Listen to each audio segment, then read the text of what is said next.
Dans cette vidéo, on va voir comment optimiser les visites quand tu es agent immobilier. Puisque tu n'es pas payé à l'heure, tu n'es pas payé à la visite, il faut que tu essayes de les optimiser au maximum pour avoir le ratio le plus bas entre le nombre de visites que tu fais et le nombre d'offres que tu reçois. En numéro un, en fonction de l'orientation du bien. Si tu as une maison ou un appartement qui est mono-exposé, disons à l'ouest, tu vas essayer au maximum, évidemment, d'organiser les visites l'après-midi, parce que c'est à l'ouest, donc l'après-midi. Si c'est à l'est, tu fais ça le matin, logique. Le but du jeu, encore une fois, c'est d'optimiser chaque caractéristique propre à un bien pour essayer de le mettre le plus en valeur. En numéro 2, en fonction des caractéristiques sonores du bien. Évidemment, là, si c'est à côté d'une école, tu vas pas faire visiter entre midi et 14 heures, à l'heure où tous les gamins sont à la récré et où c'est un brouhaha pas possible. Pareil pour l'école, pour garder cet exemple, si c'est à 16h30 à la sortie des écoles où on ne peut pas se garer et où il y a du bruit.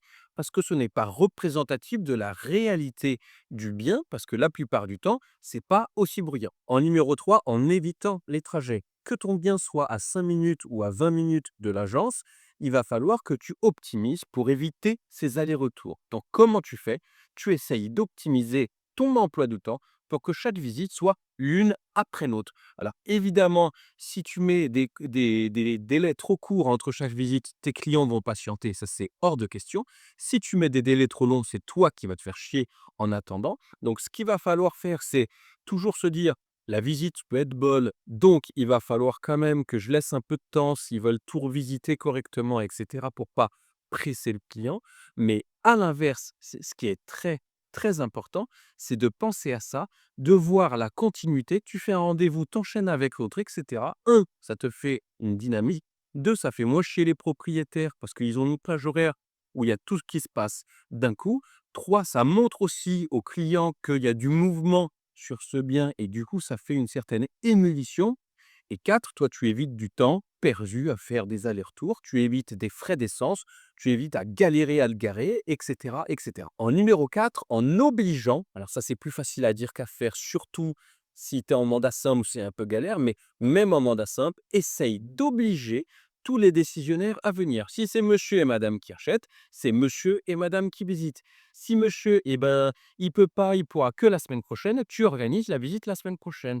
Parce que si tu fais de la visite 1 heure avec madame et ensuite 1 heure avec monsieur, tu as perdu 2 heures. Si tu fais une seule visite avec les deux, le résultat est le même, sauf que tu as gagné 50% du temps. En numéro 5, en étant transparent, voire insistant sur les défauts. Et là, je te donne un exemple perso. J'avais vendu une maison, il y avait une nuisance sonore de la voie ferrée. Alors, tu avais la maison, elle n'était pas le long de la voie ferrée. Tu avais la maison, la rue, une autre rangée de maisons et ensuite la voie ferrée.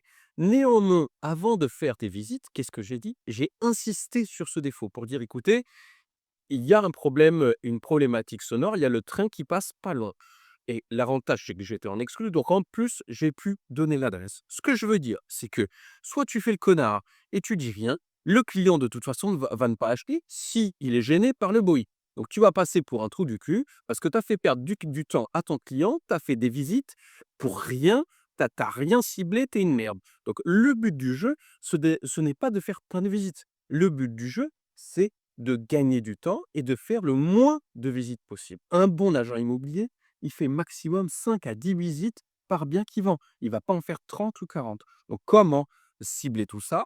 En étant transparent, voire insistant sur les défauts.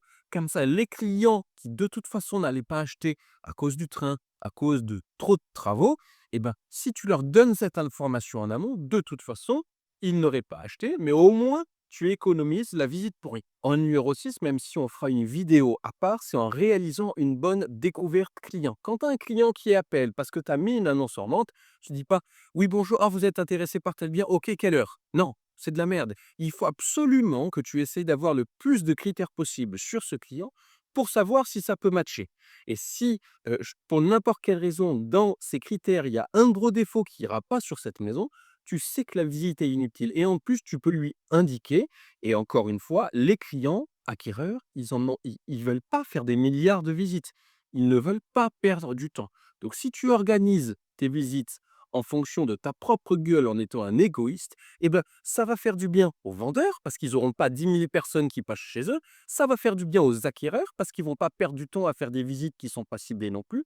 Donc ça arrange tout le monde. Point numéro 7, en mettant le plus de photos possible. Le nombre d'annonces où il y a 5, 6, 7 photos, ça ne suffit pas. J'avais eu un client anglo-saxon qui disait: «Franchement, en France, on ne comprend pas. Quand on a 10 visites, c'est le bout du monde, alors que dans d'autres pays, tu as 20, 30, 40 visites. Au Portugal, c'est ça. Tu as je ne sais pas combien de visites». Alors évidemment, ça sert à rien d'en mettre autant parfois, mais plus la maison est grande, plus il y a beaucoup de pièces, plus le jardin est grand, et cetera, plus il y a de choses à prendre en photo. Donc si tu montres le plus de photos possible sur l'annonce, tu vas tout de suite aussi cibler les clients pour qu'ils aient une totale transparence du bien. Pareil, si tu donnes le plus d'informations possible, ça c'était la découverte client, là c'est plus la découverte du lien au client avant qu'il visite. Et ce que tu peux faire, ce qui est très important, c'est communiquer les plans. Avoir les plans, ça c'est la base, mais les communiquer. Et comme ça, tout de suite, avant la visite, ça te permet de savoir, le client, de dire, bon, bah, le plan ne me va pas, c'est dégueulasse. Moi, je veux une cuisine ouverte, il y a un mur porteur, c'est en copropriété, ça va être une tannée pour avoir les autorisations. On laisse tomber. Et le dernier point final pour donner le plus d'informations possible, ce septième point, c'est en donnant rendez-vous sur place. Alors ça, pareil aussi, c'est plus facile à dire qu'à faire. Il vaut mieux être en exclusivité pour pouvoir communiquer l'adresse. Mais là, tout de suite, tu vas gagner du temps. Rendez-vous sur place, hop, c'est réglé. Et parfois, tu as des gens, des clients qui vont annuler les visites. Mais c'est super qu'ils annulent la visite. Parce que de toute façon, ils ne vont pas acheter. Donc au moins, tu n'as pas perdu du temps. Et le dernier point qui est un peu tendancieux, c'est en disant non. Si tu sais que le client, il n'a pas le budget, c'est un client de merde, parce qu'il y a des clients de merde qui font des cinquantaines de visites, qui sont pas vraiment en recherche, et cetera. Tu le sauras avec l'expérience. Si tu sais que ils ont visité une maison qui était parfaite, sauf que le salon était trop petit et que là, ils veulent visiter une autre maison, mais que là, le salon est encore plus petit que la dernière qui correspondait à 100 sauf ce point-là, eh ben, tu dis non. Non, le salon, il est trop petit, ça n'ira pas. Alors évidemment, il vaut mieux le faire avec le plus de diplomatie possible et évidemment, il vaut mieux être en exclu parce que le client, il raccroche, il va appeler notre agence. Bon, ça risque de n'arriver que très, très rarement, mais même si ça arrive 1 du temps et que tu te fais niquer la vente, c'est dommage. Donc pour conclure, tu as vu ces 8 points. Ce qu'il faut dire, c'est que c'est très important pour toi de travailler en exclusivité. Comme ça va te permettre encore mieux de gérer toutes les visites. Et surtout, l'avantage d'être transparent et de communiquer le plus d'informations possible au client va te permettre de ne pas avoir à faire des visites qui, de toute façon, n'auraient rien donné. Et donc, tu vas économiser du temps. Et là, dans l'immobilier, tu n'es pas payé à l'heure. Donc, ton but du jeu, c'est d'économiser du temps et de faire du travail qualitatif. Voilà pour cette vidéo. J'espère qu'elle t'a plu. N'hésite pas à t'abonner parce qu'il y aura 2 vidéos par semaine. À plus, salut.